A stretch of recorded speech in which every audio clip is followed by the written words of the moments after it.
TA6 Videocast, take 1. Hi everyone, welcome to another week, another videocast, another lovely, beautiful, sunny day. I'm coming to you live from Lancashire. My name is John Lever, I'm Head of Marketing at TA6. I say a live show, actually it's not. I'll let you into a little secret. This is pre-recorded. The last 2 weeks I've been fortunate, I've managed to get it in one take. This week I'm going to take a bit of the pressure off myself, and I've been practicing on some editing skills, so if at any point in the show it's not going right, I get tongue twisted, then I will take a little cut, take a break, take a drink, and then reset. In the studio with me today, I've only got Steve. Doris is not well, unfortunately. She's self-isolating. She said she was getting the temperature. She talks about hot flushes and watching Leonardo DiCaprio movies too much or something, but she said at her age it can happen, but she's going to take it cautiously, just in case. So Doris is at home, so get well soon, Doris. Hope you're well. So Soundman Steve is now Video Man and Soundman Steve. He's multitasking today. Steve, are we good? Yep, good.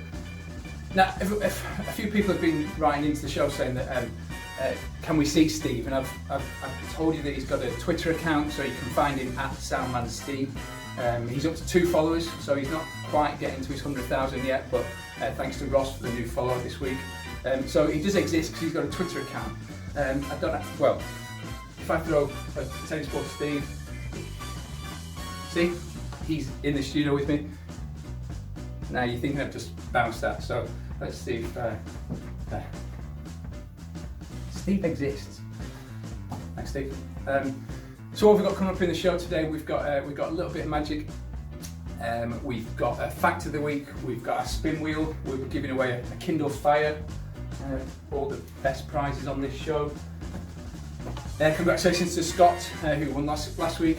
David the week before. So hopefully we will have a new winner this week. We've got a couple of jokes for you, just little jokes this week. New feature that Steve particularly is excited about because he's in charge of it. He was in charge in the pilot episode, if you remember, of the call section, trying to get a celebrity guest on. Didn't go quite to plan, so this week I've put him in charge of viewers' letters, so we'll see if we've had any viewers' letters later in the show. And then I'll finish with a couple of tips for you as well. So at any point in the show, if you do notice a continuity error, please tell me, and we'll see how the show goes. Hope you've had a good week, last 7 days. My week's been good. I wake up every morning to Joe Wicks. I feel sorry a little bit for Joe Wicks because on day 1, 3 weeks ago, he had nearly 1 million followers. Day 2, he didn't quite get to 1 million. End of week 2, he was at 500,000. And this week he's down at 300,000, which I don't think is a reflection on Joe Wicks. It isn't rocket science, it is just a little bit of exercise, a few bunny hops and stretches. I think it's a sign of the times that on day 1 people had good intentions, and already by week 3 we're sort of eating ready meals in the shower and hiding from the kids who really don't want to do the homework anymore. So waking up every morning with DOMs to Joe Wicks. The other thing I've done this week, I cut my own hair. It's getting to that stage now where a lot of people are starting to panic about how do I do my makeup, how do I cut my own hair.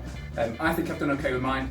My teenage boys aren't too happy with dad cutting their own hair, so I'll maybe leave that to mum in a couple of weeks' time. So I hope you've had a good week. First thing we're going to get into on the show is a little bit of magic. Now, I've done a couple of magic tricks recently for you, but I was going to let you into a little bit of behind the scenes of magic this week and show you a couple of tricks and how you might decide to do some at home with the kids if you've got nothing to do. The first one is just around playing cards, but it's about trying to make the viewers think they've got a choice. If you look back to last week's show, I did the coin trick, where a coin appeared from a Mars bar that I'd written a number on. Now if you look at that trick, there was a bit of suggestion to make your viewers think that they'd chosen the number. You hadn't. I'd already pre-chosen a number. I just made you think that you'd chosen that number, or the number was random. But you can do it with playing cards. Anytime you've got a choice of 3, you can make the viewer think that they've chosen a card. So if I was to say to you, I've got 3 cards and we've got the Ace of Spades, 8 of Clubs, and Jack of Hearts. And if I was to make you pick the ace of spades, so if I was to say pick any card and you pick the middle one, I would say great, we'll dismiss that, that's gone. Now if I gave you two choices and you pick this one, I'd say fantastic, you keep that card, that's your card, I know it's the ace of spades. It's about whether you say choose a card, pick a card or select a card. If you say choose a card, you've then got as the magician the choice to get rid of it or to give it to the viewer. So if I said choose pick a card and this time you went straight for the ace, the centre card, and I said fantastic, you keep that card. If you went for the one on this side, the jack, I'd say great, we'll bin that. These two, bin that one. So you've got to make people think they've got the choice, but you're actually choosing whether they pick the card or you bin the card. Similar with this trick, if I mix up the cards, and we'll try and do a little bit of magic at least. Now you could think that I'm looking at the cards to pick, and I haven't remembered which card is which. But say we put a random card at the front of these cards, okay? So from there, you're looking at a card. Now I can't see a card, you've got to assume I can't see. There's no camera, there's no mirror there showing what the card is. But before the show, I wrote down a card, and that card is on a piece of paper at the back of the studio, and that should match the right card. So, bit of behind the scenes. One, I've got a camera looking back at me so I can see what that card is. Two, I've written on the back of the cards little notes to show me which is the card that I'm looking at. And actually, regardless of which card I put at the front, if it ended up being that one, the Jack of Hearts, I've got that piece of paper, but I've also got that piece of paper, that piece of paper. So a lot of magic is actually in the setup as well. Last week's trick was all about setting up a Mars bar, slit the seal, a little bit of sellotape, people can't tell. So part of magic is about making people think they've got a choice, part of it is about setup. The other thing with the setup, it is sleight of hand as well. So if you take the ping pong ball, so if I make that ping pong ball disappear, everyone now thinks it's in that hand, because that hand's not big enough to hold a ping pong ball. It's not. Is it here? No, because that's the blue one. So it was blue, so sleight of hand, make it disappear. Is it in this hand? No, because that's yellow. Two balls. It's all about the setup. So, bit of sleight of hand, we just have two balls. Try it. Let me know, share, comment. Let me know if you try some tricks, if you fool the kids. I'm sure some parents want to do some disappearing acts, again with the amount of homework that's going on. One of the things I've noticed this week is that there's a lot of doom and gloom in the news. A lot of the stats that are being thrown around are about death rates and really sad stats at the moment. So I thought I'd share some interesting or quirky facts that you might want to share with friends, make you look really intelligent next time you're on house party app or on a Zoom call, as we are living our lives at the moment. So a couple of random facts for you. The first one I found out was that if you clap your hands and then clap 1 second later, the first clap and the second clap are actually 800 kilometers apart. And that's due to the spin of the sun around the Earth, around the sun, around the galaxy, around the Virgo supercluster, around the whole universe. But 800 kilometers between one clap and another clap, just 1 second apart. The other interesting fact I found out this week was that you've got more chance of being killed by a vending machine than you have a shark. Look it up, it's true, it was on the internet, so it must be true. A human eye blinks 4.2 million times a year. As a nation, we drink 13.5 million cups of tea every day. Every day, that's a lot. And the last one is that 36.3% of stats are made up on the spot. I'll leave you that one, it's a good one. Okay, on with that, spin the wheel. We're going to give some prizes away. So, who have we got on the wheel this week? Again, I don't know if you can quite see those, so I'll just run through them. We've got, these are people who've just interacted with the show. They've liked, commented, shared on a post that we've put out on YouTube, whether it's LinkedIn or Twitter.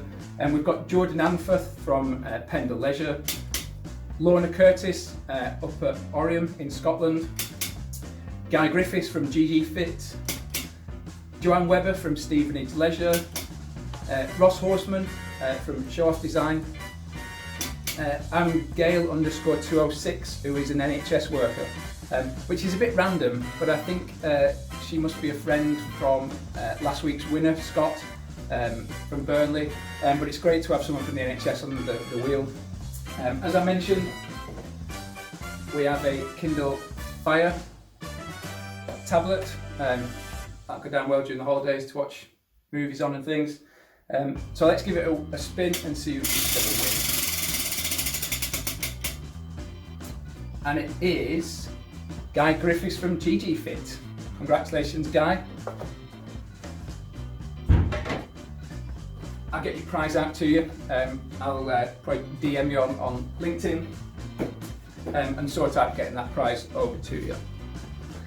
Steve, how are we doing? Good? Yep. Spin the wheel, we've just done spin the wheel.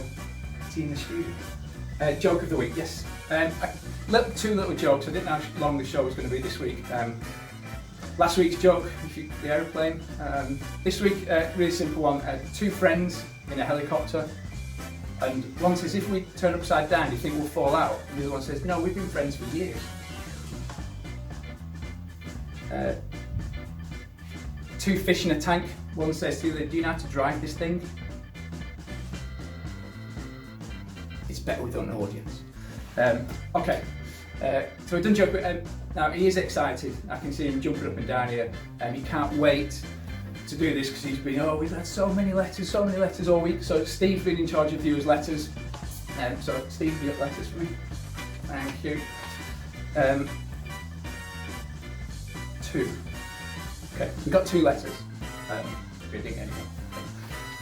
Okay, we'll go for the first. So this is from Top Dog 1964 on Twitter. He says, Dear John, Doris and Steve, thank you for putting a smile on my face for the last 2 weeks. I've been under so much pressure at work and feel like I've got the weight of the country on my hands. You'll have to let me know how you did the coin trick, as my mates, Govesy and Hannah's, are winding me up as I can't work it out. To make it worse, I'm now in hospital with coronavirus. Bad week. Keep up the good work, from Boris, aged 55, in London. Oh, cool. Thanks, Boris. P.S. Please can have a shout out for the NHS, who are doing a wonderful job. And I second that, they really are. Thank you very much. Hope Boris gets better soon. Second letter, Dear Stephen. So he's not even to me, so it's actually to Stephen, it's his Sunday name. Your show is the most wonderful piece of entertainment all week. I think you should be on camera instead of that Jack person. John. Good luck in getting more Twitter followers. Both me and your dad would love to help out, but we haven't got Twitter accounts. Love from your biggest fan, Sandra. Okay. Steve, good effort. Thank you very much. We'll think of another segment for Steve to look after next week. But if you do want to write into the show, I haven't got a fancy address. You can DM me at John Lever, or find at Alliance TA6 or at Alliance Leisure. We're on LinkedIn, YouTube, Twitter, Facebook. Just get involved, send us a little note, ask us a question, share a joke, take a video of you doing your magic tricks. It would be great to see what you're up to. So lastly, I'm just going to share with you 2 tips of the week. The first one is just a question that keeps cropping up over the last couple of weeks with everyone doing home workouts and trying to share lots of great content with customers if the leisure centres are closed. It's just around PPL and music and licensing. Facebook and YouTube are probably sending admins notifications all the time saying this video has got copyright music in. Whether you can or can't use music online depends on the type of music. PPL doesn't cover online music.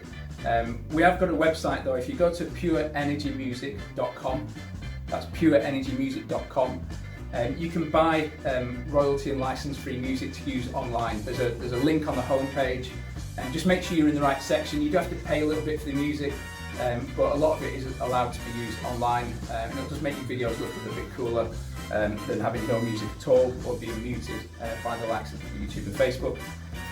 The second tip is more really a thought to make you think about things. Working with leisure centres, health clubs around the country, often we're trying to not target juniors, but trying to get a message to a younger audience. How do you target teenagers to get them fit and healthy? The nation struggles to get to that group of people. And one of the ways would be to think about them that they're a digitally minded audience. And therefore Instagram, Snapchat, TikTok, those are the sort of channels that you need to be on to get a message to them. But if any of you have got teenagers or have ever spent time on a phone or sat next to a teenager, the amount of digital noise they get, the amount of notifications, if I look at my Jack's phone, he's 15 years old, if I get his phone now and have a look at notifications, there must be 1 million at the top that he hasn't read, because they're just bombarded with messages all the time. So how do you break through to that audience when digitally it's really tough because there's so much noise going on?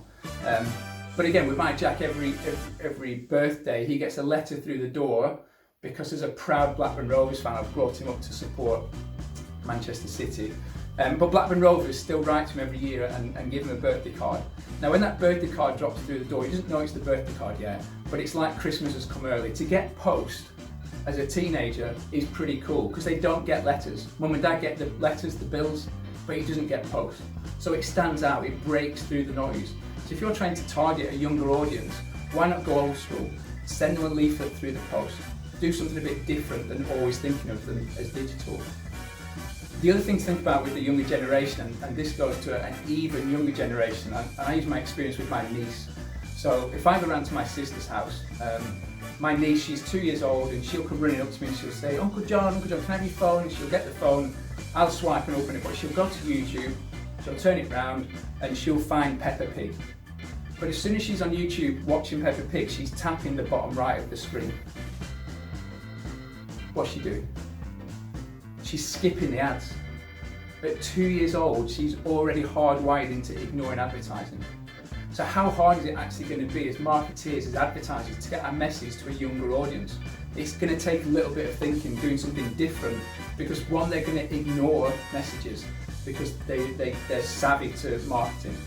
And the other thing is that digitally, it's too noisy for them. So how do you break through the noise? So a couple of things for you to think about. Cool, okay, well, that's the end of the show, come to the end. Steve, anything to add? Okay, thanks, good contribution. So it is Bank Holiday weekend. Please join me in my campaign, my hashtag Don't Be a Muppet. Please think about whether you really need to leave the house. It is for essential travel. Do your daily exercise from your front door. Don't jump in the car and head to the beach or head to the lake. It's not worth it. Stay indoors. Just look after the NHS and save lives. Message goes out to Doris. We hope she's feeling well by next week. Anyone else suffering at the moment, I do hope you're on the mend, and all best wishes to all of you. Thanks to Steve. Steve, fist bump. Fist bump. A couple of things from ourselves from TA6. If you go to our website, we've got some free tools on there for social media, for home workouts, little things that you can do on your social channels if you're struggling for ideas and content. Jump on there, there's a link on the homepage. We are planning some really cool relaunch campaigns over the next couple of weeks, so please get in touch and we can talk about your strategies to get buildings open. I know it seems a long way away at the moment, but we do need to be planning now for that when it happens and how it's going to happen, so please get in touch. As I mentioned earlier in the show, please follow us on social media, get involved. We're on Twitter, LinkedIn, YouTube, Facebook. Give us a shout out, say hello, it'd be great to keep in touch. And that's me for the show. We're done. Stay safe, and I will see you next week. Thank you.